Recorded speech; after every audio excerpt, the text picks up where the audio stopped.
اهلا بيكم حبايبي، احلى متابعين في الدنيا. يوم جديد وفيديو جديد، يا رب يعجبكم. النهارده حبايبي الفيديو بتاعنا مختلف شويه، هنعمل كذا وصفه في الفيديو.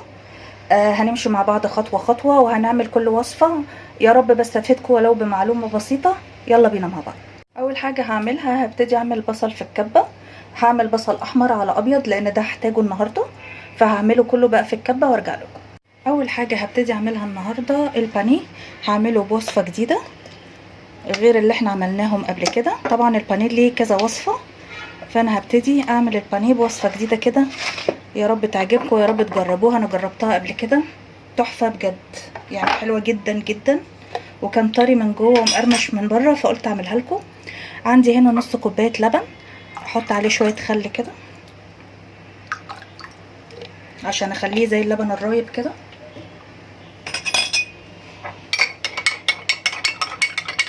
هقلبه كده، بصوا هلاقي القوام بتاعه ابتدى يتقل، فهو كده ده يبقى تمام.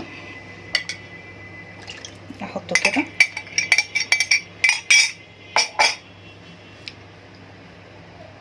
ابتدي احط شوية كاتشب.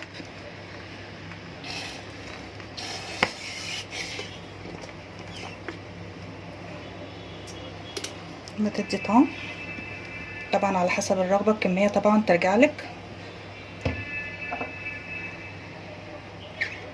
باربيكيو صوص هحط حبة صغيرة خالص خالص، بصوا اقل من نص معلقة.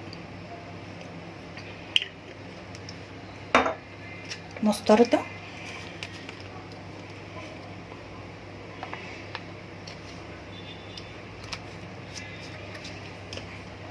هحط شوية بصل. طبعا البصل عندي مفروم ناعم، طبعا البصل على حسب الرغبة. ابتدي بقى احط التوابل بتاعتي، شوية ملح، شوية فلفل كده، احط حبة كاري، نص ليمونة. هي دي التتبيلة بتاعتها، تتبيلة عايزة اقول لكم رائعة وعجبتني جدا لما عملتها، عشان كده قلت اصورها لكم. هي اساسا ريحتها تحفة، يعني وانا بقلبها كده ريحتها جميلة جدا جدا، الصوصات مدياها ريحة تحفة. اهو اخليها بقى كده في التتبيلة، انا ابتديت بيها عشان هي تقعد اكتر فترة في التتبيلة. تاني حاجة هعملها عندي النهاردة محشي ورق عنب باللحمة المفرومة. كان عندي نص لحمة مفرومة، اخدت نصه بس، يعني يعتبر ربع كيلو لحمة مفرومة.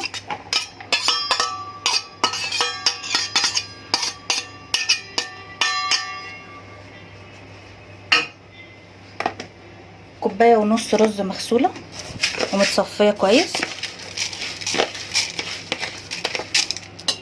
وبرضو قولولي اذا كان الفيديو المجمع ده عاجبكم ولا لا، اكتبولي في الكومنتات اذا كان ده عاجبكم ولا نمشي وصفة وصفة احسن. يعني قولولي، القناة لسه جديدة وانا بتعلم منكم. يا ريت تعملولي لايك على الفيديو علشان الفيديو يترفع وناس كتير تشوفه، ولأول مرة يشوف القناة يعمل سبسكرايب للقناة ويفعل زرار الكل عشان يبان له كل ما هو جديد. يبقى هنا احنا حطينا اللحمة المفرومة اللي هو ربع كيلو، عليها كوباية ونص رز، تمام. وادي ورق العنب اللي احنا كنا فرزناه مع بعض. ورق العنب السنة دي كان تحفة بصراحة، وانا عملت لكم اللي هو الفيديو بتاع التفريز لو ما شفتهوش. وفي واحدة كانت سألتني برضو هو ازاي بسلقه او ازاي بفكه من ده ومن الاسترتش وبسلقه. خليكي معايا يا رب تكوني بتشوفيني. همشي خطوة بخطوة عشان برضو اعرفك ازاي بنفكه. هحط شوية بصل، برضو البصل على حسب الرغبة، ناس بتحبه كتير ناس بتحبه قليل.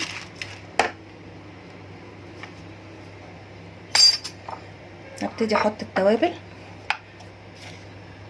شوية ملح،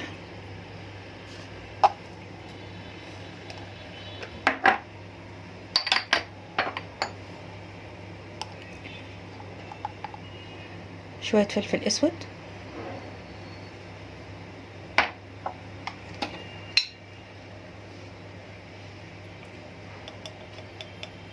رشه خفيفه كده ال7 بهارات. وانا بحس البهارات مهمه في المحشي. الورق العنب اللي باللحمه ده بيديله نكهه وطعم، فانا بهتم شويه بالبهارات. دي بهارات هندي. طبعا عندك بهارات لحمه حطي، بتحبي بهارات معينه في المحشي حطيها براحتك خالص. انا بحب بقى احط سنه قرفه، بتديله طعم حلو جدا جدا. بصوا دي التركايه دي من عندي، شويه زعتر. انا بحب اجيب الزعتر كده وبفركه على الاكل، فبيدي ريحه حلوه قوي. بس كده دي التوابل اللي انا بحطها فيه. طبعا لو محتاج بصل، بس متهيألي لا هو كده تمام. بس زي ما انتوا شايفين كده. وبحط شويه زيت. طبعا الزيت بيدي للرز بتاع المحشي فلفله كده حلوه. تمام. واحط معلقه سمنه حلوه كده، بس طبعا بتدي ريحه لان اللحمه عندي ما فيهاش دهون. عشان بقى حبايبي اسلق ورق العنب، جبت حله فيها ميه، الميه غلت زي ما انتوا شايفين كده. بحط نقطتين زيت بالظبط اهو، بس كده. مش هحط اي حاجه تانية فيه. بالنسبه للاسترتش، يا رب كده الصوره تكون واضحه. انا ببتدي افك الاسترتش اهو. ادي عندي اهو ورق العنب مجمد زي ما هو مفكش. ببتدي احطه كده، هما غلوتين بالظبط كده. هو هيبتدي يفك مع نفسه، هتلاقيه هو بصي اهو بيبتدي يفك كده مع نفسه. نقطتين بقى الزيت اللي انا حطيتهم له دي بتديله لمعه، لما نيجي نلفه هتلاقوه فيه لمعه كده، فيه لونها حلو جدا. بس كده، انا ما بحطش فيه اي حاجه تانية. هلاقيه هو لوحده ابتدى يفك نفسه، يعني انا ما عملتش حاجه. بصوا هتلاقوه هو ابتدى يفك نفسه مع نفسه. سيبوه بس لغايه ما ياخد كله لون واحد وبعدين نطلعه. ما كملناش بالظبط 5 دقايق اهو، وفك كله اهو وابتدى ياخد لون واحد زي ما انتوا شايفين. انا كده يعتبر ايه، عملته لكم خطوه بخطوه عشان الدنيا تبقى واضحه اهو.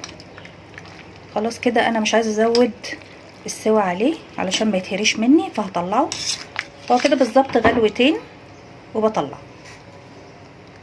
اول ما اطلعه كده اديله شطفه سريعه تحت الحنفيه تحت الميه الجاريه كده دقيقتين بالظبط، واجيبه على طول.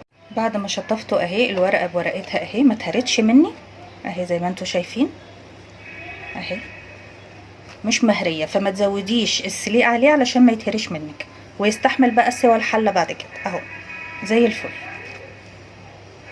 قطعت هنا بصل وطماطم، عندي هي طماطميه كبيره وبصلايه قطعتها في الحله من تحت اهي بس. وهبتدي بقى احشي. طبعا الحشوه زي ما انت عايزه، في ناس بتحبه كبير صغير زي ما انت حابه وزي ما انت عايزه. للمبتدئات حابه بس اشرح لكم احنا بنحشي ازاي ورق العنب. بنحشيه على الناحيه الخشنه، والناحيه الناعمه دي بتبقى بره. تمام. احط الحشوه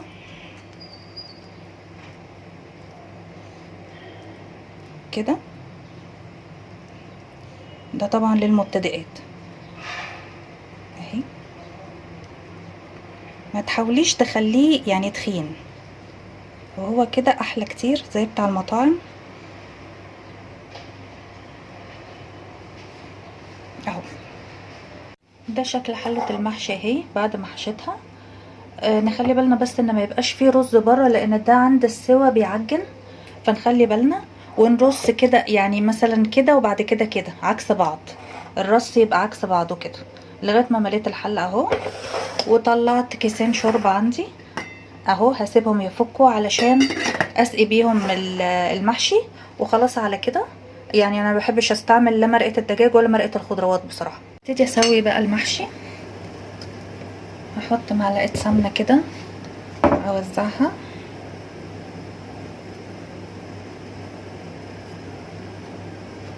ممكن تكون معلقه الا يعني كده. انا حاسه كده كفايه اهي كده، حلو قوي كده. واحط شويه زيت عليها بس كده. هسقيها بقى بالشوربه المغليه عندي، مظبطه حقيقه طبعا، والدنيا كده تمام.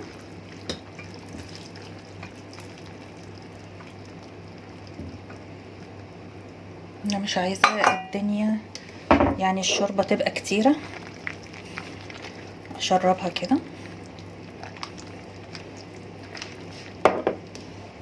احط بس عليها طبق كده عشان ما تفكش، واحطها بقى على نار هاديه.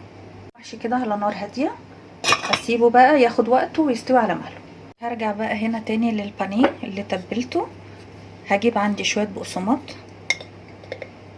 احط عليهم معلقه نشا،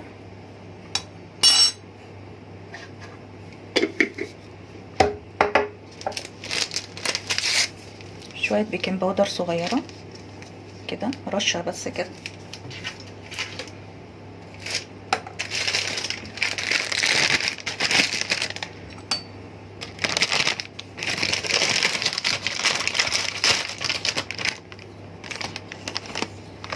معلقه دقيق،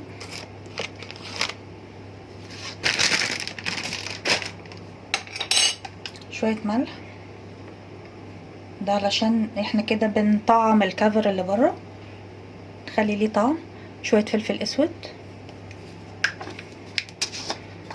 طبعا انا هحط شطه، بس اللي مش حابب الشطه ما يحطش. احط شويه شطه كده، عايزينها سبايسي. واحط شويه بابريكا بيدوا لون حلو.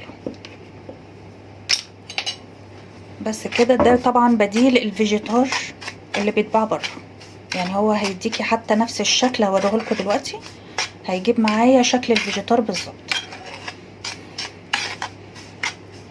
ده في حالة طبعا لو الفيجيتار مش متوفر، او انت مش بتحبي تجيبي الحاجات اللي هي اللي بتبقى جاهزة. وطبعا مادام حاجتك في البيت خلاص، يعني ما ملهاش لازمة نجيبها من بره.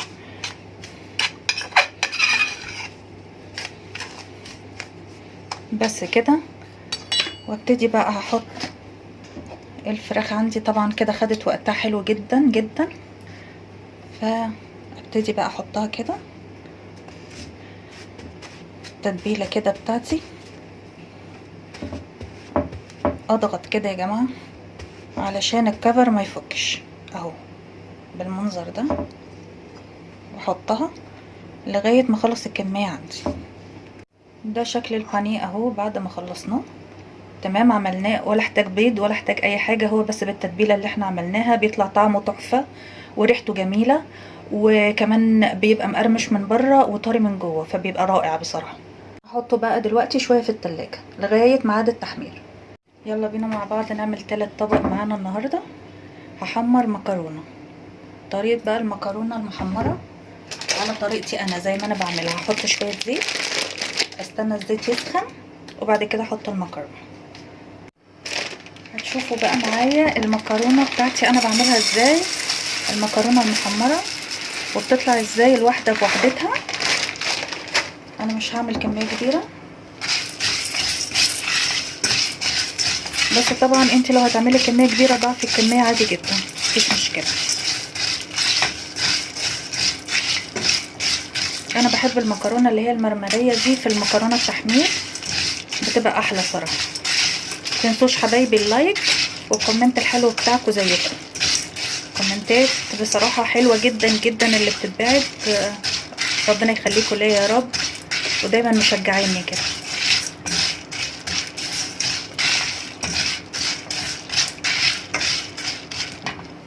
افضل اشوح كده في المكرونه لحد ما تاخد لون حلو كده عندي.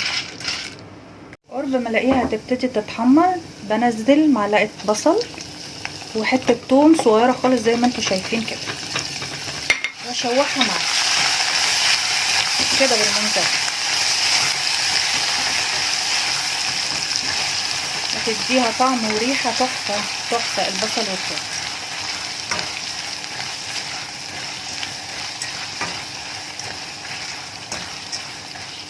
استنى عليها كده لغايه ما كلها بتاخد لون واحد، البصل مع الثوم زي ما انتم شايفين كده كله اخد لون واحد تمام. ابتدي بقى احط الطماطم.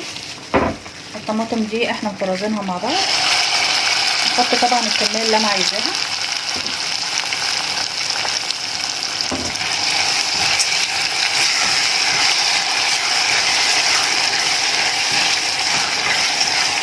بس عشان ما تبقاش تقيله قوي. احط بقى شويه ملح،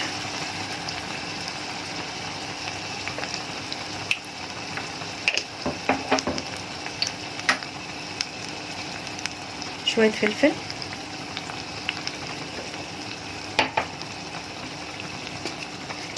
شويه بابريكا،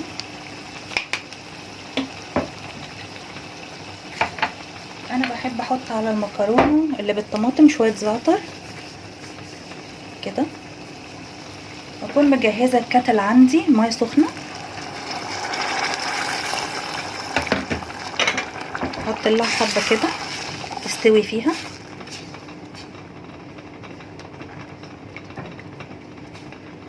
بس كده، هي دي طريقتي في المكرونه المحمره، تحفه يا جماعه، وبتبقى ريحتها كمان جميله جدا.